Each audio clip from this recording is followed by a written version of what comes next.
Sejahtera semua pelajar. Hari ini kita akan masuk ke topik yang seterusnya, yaitu analisis item pentaksiran, yaitu topik yang ke-9 dalam kursus ini. Jadi dalam topik ini, pelajar sepatutnya boleh menentukan indeks kesukaran dan indeks diskriminasi bagi item objektif dan juga item subjektif. Dan seterusnya dapat menilai kualiti item ujian dengan menggunakan analisis item yang sesuai. Jadi sebenarnya analisis item pentaksiran ataupun ringkasnya analisis item ini akan keputusan suatu pentaksiran itu boleh dianalisis menggunakan teknik ini, yaitu analisis item. Jadi dengan adanya analisis item ini, kita boleh menentukan sifat-sifat ataupun ciri-ciri item ujian tersebut. Jadi ciri-ciri item itu antaranya adakah kita mempersoalkan adakah item itu berfungsi dengan seperti mana yang kita inginkan. Dan selain daripada itu, analisis item juga digunakan untuk memastikan soalan-soalan adalah mengikut standard yang sesuai ataupun mempunyai kualiti yang baik, dan dengan itu kita boleh juga terus menyimpan item-item yang sesuai ini untuk kegunaan yang masa akan depan. Sebab kita item-item yang berkualiti ini bukan senang untuk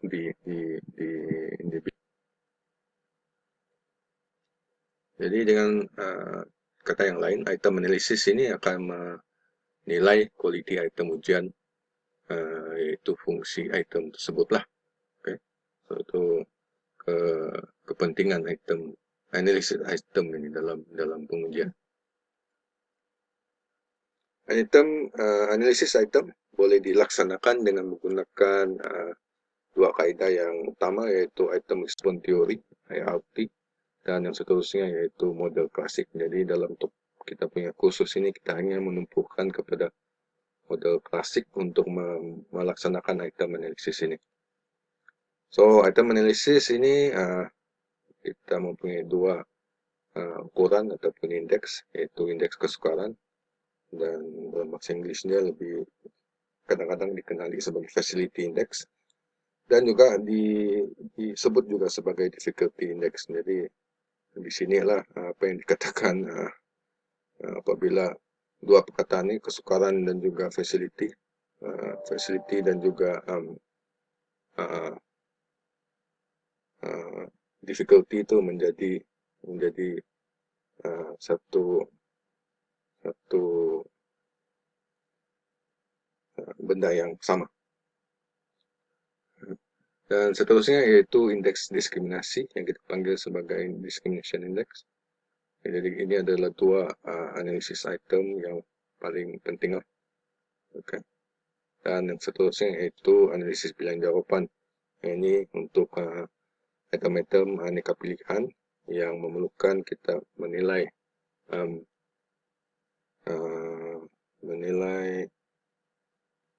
bagaimana pilihan-pilihan jawaban itu berfungsi. Okay, jadi ada beberapa langkah yang perlu diikuti untuk analisis item. Jadi semua item itu mestilah di-score terlebih dahulu. Kemudian sediakan helaian markah, yaitu gabungkan item objektif dan juga subjektif. Okay, lepas itu tentukan markah keseluruhan bagi setiap calon dan susun. Ini yang penting sekali, langkah yang paling penting yaitu menyusun markah keseluruhan. Sebaiknya terbesar kepada yang terkecil. Kemudian tandakan ataupun kita kenal pastilah 30% daripada kumpulan itu yang teratas, okay, 30% teratas yang kita kenali sebagai kumpulan tinggi, dan 30% dikenali sebagai kumpulan rendah. Okay, barulah kita laksanakan item analisis. Jadi langkah yang penting adalah menyusun markah keseluruhan itu daripada terbesar kepada yang kecil dan menentukan bilangan ahli ataupun bilangan members yang perlu dimasukkan dalam kumpulan tinggi dan kumpulan rendah berdasarkan 30% ke atas dan 30% ke bawah ataupun yang rendah. Oke, kita tengok dulu indeks kesukaran. Jadi indeks kesukaran ataupun biasanya dipanggil juga sebagai facility dan ditandahkan sebagai F. Ini digunakan untuk menentukan item itu sama ada dia terlalu sukar ataupun sederhana ataupun terlalu mudah. Jadi indeks kesukaran ataupun facility ini sebenarnya menentukan kadar respon betul bagi satu item ujian itu. Maksudnya kita menilai peratusan ataupun keberangkalian pelajar itu mendapat menjawab item itu dengan betul. Jadi semakin rendah peratus pelajar yang dapat menjawab suatu item itu dengan betul, maka dia mempunyai kesukaran yang semakin tinggi lah. Oke, ini adalah formula bagi indeks kesukaran. Jadi yang 30% yang tinggi itu kita panggil sebagai T, itu jumlah calon, dan R itu pula, itu merujuk kepada yang rendah. Jadi T itu adalah jumlah calon dalam kumpulan tinggi yang menjawab item dengan betul. Kalau R itu merujuk kepada calon yang daripada kumpulan rendah yang menjawab item itu dengan betul. Dan J adalah jumlah keseluruhan bagi calon kumpulan tinggi ditambahkan dengan kumpulan rendah. Jadi kalau kita masukkan formula itu, jadi ujian yang baik mempunyai kesukaran keseluruhan lingkungan 0,5. Jadi kalau kita tambah semua kesukaran itu, kita cari dia punya mean itu, dia punya average di 0,5 itu adalah indeks kesukaran yang sesuai bagi suatu ujian. Bukan satu item, satu ujian di sini. Jadi kalau satu item itu mempunyai indeks kesukaran F kurang 0,25, yang ini maksudnya kesukaran dia tinggi, dan dia punya, kita boleh katakan bagi F yang rendah ini itu menunjukkan item itu sukar, dan perlu dipersuai. Jadi kamu nampaklah dia akan terbalik nih. Nilai F yang rendah itu menunjukkan kesukaran yang tinggi, ataupun facility yang rendah. Itu agak berlainan itu di situ. Untuk item di antara 0,5 hingga 0,75 itu dianggap item sederhana dan biasanya ini dianggap sebagai item yang sesuai. Untuk F besar itu 0,75 itu dianggap sebagai item yang terlalu mudah dan perlu diubah sesuai juga, dikurangkan untuk dijadikan sederhana. Ini adalah contoh pengiraan bagi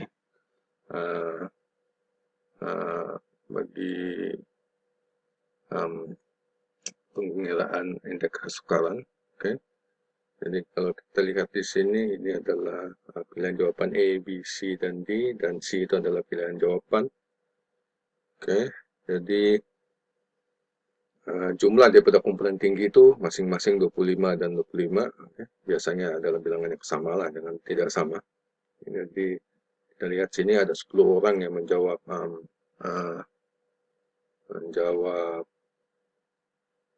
ataupun memilih kunci jawabannya itu 10 daripada kumpulan tinggi, 10 sini, dan didapati 5 orang sahaja daripada kumpulan rendah yang memilih jawaban C itu. Jadi 5 lah di sini. Jadi 10 campur 5 bahagi dengan 25 tambah 25.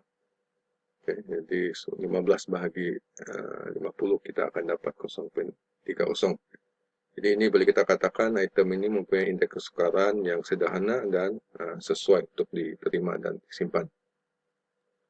Untuk indeks diskriminasi bagi suatu item ujian, ini bermaksud sejauh mana item itu dapat membezakan pelajar yang berpencapaian tinggi dengan pelajar yang mempunyai pencapaian yang rendah berdasarkan skor ujian tersebut. Jadi kita akan boleh menggunakan indeks ini ataupun ukuran ini untuk melihat sejauh mana item itu berfungsi dengan baik, sehingga kan dia boleh membezakan pelajar dengan yang mempunyai prestasi tinggi ataupun prestasi yang rendah. Jadi ini adalah penting. So, item ujian ini sepatutnya boleh mengenal pasti keupayaan pelajar itu, sebagai itulah tujuannya kita mengukur ataupun membuat pengujian. So, indeks diskriminasi biasanya diberikan simbol D. Ini adalah menentukan itu yang disebut tadi keupayaannya untuk membezakan keupayaan pelajar lah. Jadi formula dia begini. Oke. Jadi untuk item objektif biasanya kita akan lihat nilai T tolak R bahagi dengan setengah daripada J. Oke, maksudnya di sini kita melihat sejauh mana perbezaan di antara pencapaian rendah dengan pelajar yang berpencapaian rendah dengan yang tinggi itu berbeza. Oke, jadi T kamu akan ingat itu jumlah pelajar daripada pelan tinggi yang menjawab item dengan betul, manakala R itu merujuk kepada calon yang daripada kumpulan rendah itu menjawab item dengan betul. J daripada kumpulan tinggi dan kumpulan rendah. Jadi itu separuh lah daripada bilangan daripada kedua-dua kumpulan pelajar itu. Oke, jadi suatu item ujian yang baik mempunyai indeks diskriminasi yang paling tinggi, yang lebih tinggi. Jadi lebih tinggi indeks diskriminasi itu lebih baiklah item tersebut dia berfungsi dengan baik. Jadi ini adalah jadwal yang sesuai untuk kita lihat. Jika D itu lebih daripada 0.4, itu menunjukkan diskriminasi positif yang tinggi. Jadi item itu dikatakan amat sesuai dan boleh diterima dan patut disimpan lah. Ini item yang paling dikehendaki lah.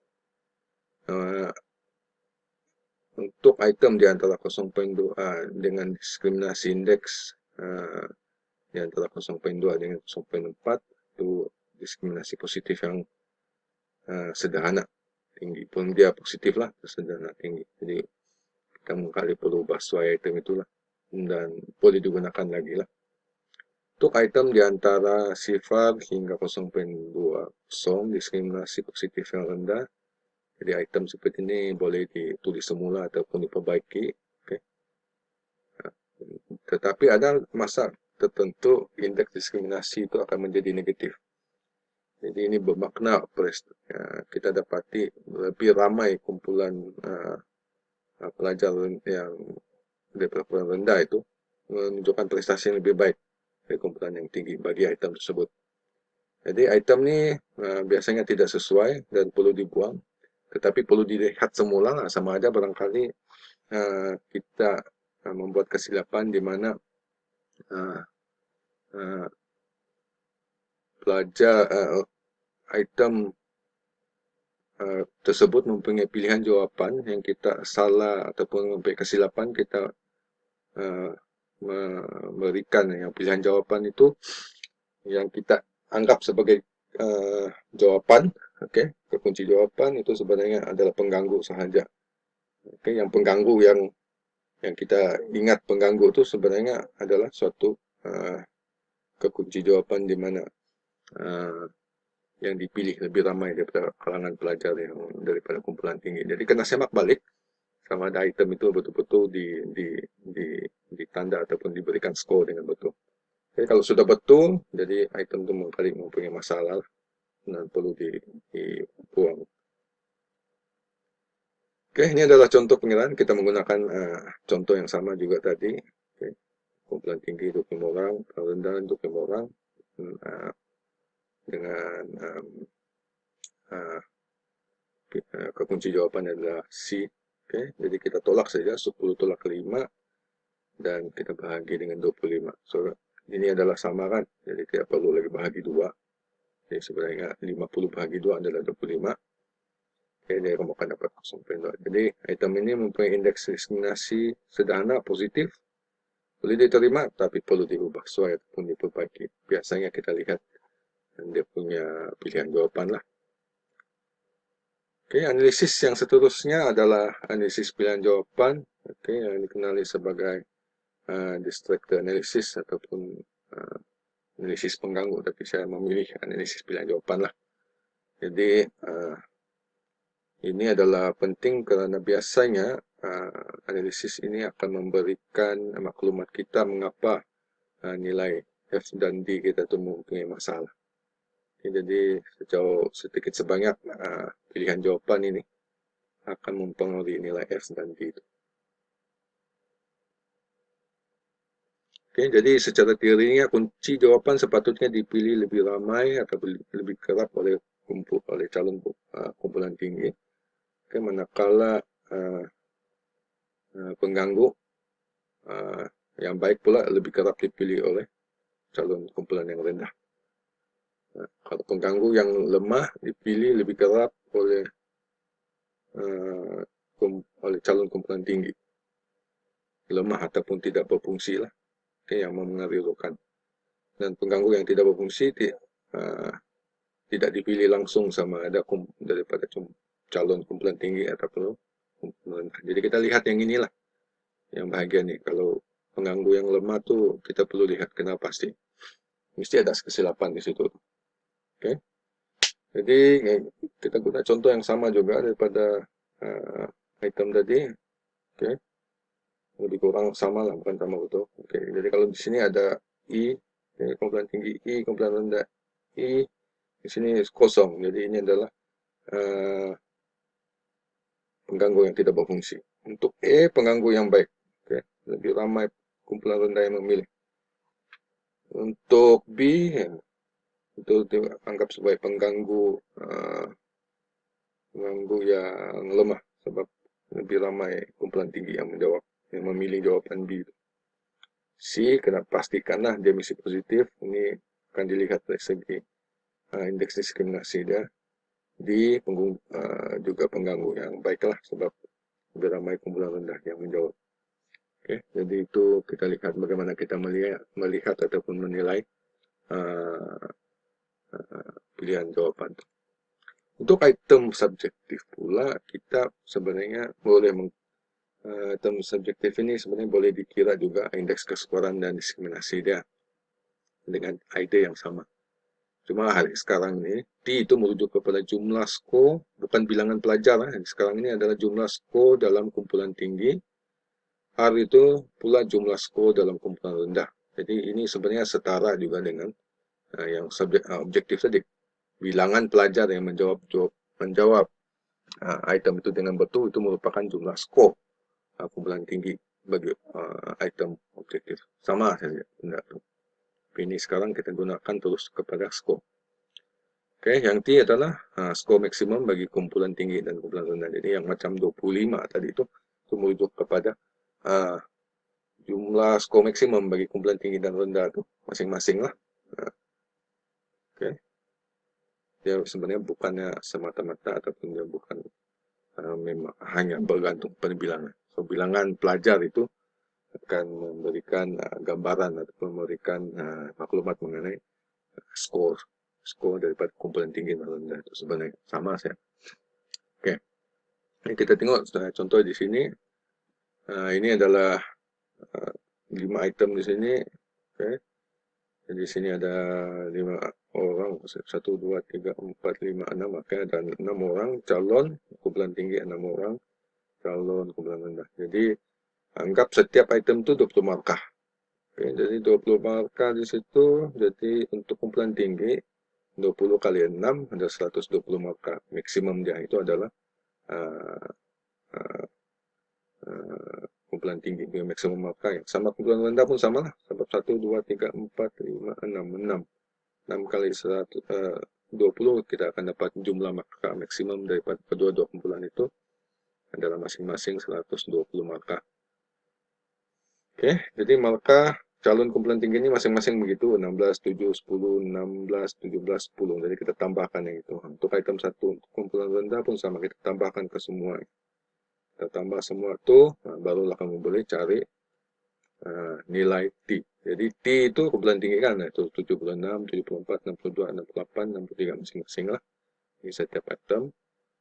Nah, kalau R itu pula, itu adalah jumlah markah kumpulan rendah, 55, 30, 27, 57, 47. Jadi T campur R, ini kamu tambahlah. Setiapnya kamu akan dapat 131. Untuk T tolak R, itu kita tolak lah. 76 tolak 55, kamu akan dapat 21. Jadi C tadi, kamu akan dapat tambah 120 120, kamu akan dapat 240 masing-masing setiap item. Dan F itu kamu kira saja lah. Untuk F ditambah R bahagi 220. Untuk D 21 bahagi 120. Oke, untuk F, untuk F 131 bahagi 240. Oke. Dan untuk mencari F menggunakan 21 ini bahagi dengan 120. Kamu akan dapat 0,18. Oke, begitu juga untuk item 2. Untuk item 2 ditambah R 104 dan C dia adalah 240. Jadi untuk dia punya F adalah 104 bahagi 240. Kamu akan dapat 0,43. Untuk mencari nilai D, jadi kamu ambil D tolak A tambah 44 bahagi dengan 120. Dan kamu akan dapat 0,37. Oke, jadi kamu akan lihatlah di sini ada dua item yang tidak begitu D yang terlalu rendah, itu 0,9, 0,09 dan 0,13. Kali yang ini pun lemah, yang ini bagus. Oke, ini indeks diskriminasi yang sesuai. Oke, so itu saja selesai untuk item analisis item taksiran, dan kamu perlu meneliti topik ini sebab topik ini agak sukar untuk kamu buat juga kalau tidak betul-betul memahami konsep indeks kesukaran dan juga indeks diskriminasi itu. Jadi saya akan bagi kamu contoh untuk kamu selesaikan berdasarkan kepada topik ini. Oke, sekian itu saja.